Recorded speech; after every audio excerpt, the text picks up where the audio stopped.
punya ayam lah. Ni ayam bagian apa ni? Ini ayam bagian thigh bang. Bagian thigh. Ni bagian thigh. Kita tak guna isi.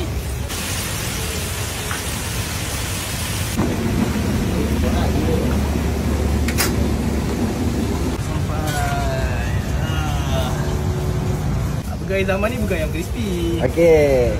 Akhir zaman sebab kita jual burger ayam crispy ni harga murah, lepas tu kualiti setanding dengan international bang.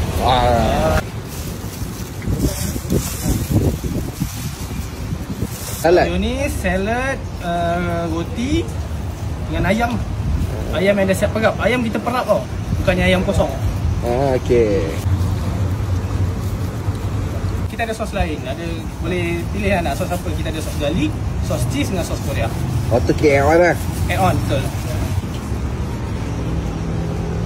Sekarang kita ada 7 stall sekitar Kulai sahaja. Kita ada dekat Indrapura, Bandar Putra, Saling, Taman Puteri, Temenggung, Kelapa Sawit dan juga Bukit Batu. 7 tempat ni boleh cari. 7 tempat ni Ni yang legit dah Ni legit, betul. Okey. Baik Ken, terima kasih. Assalamualaikum. Salam.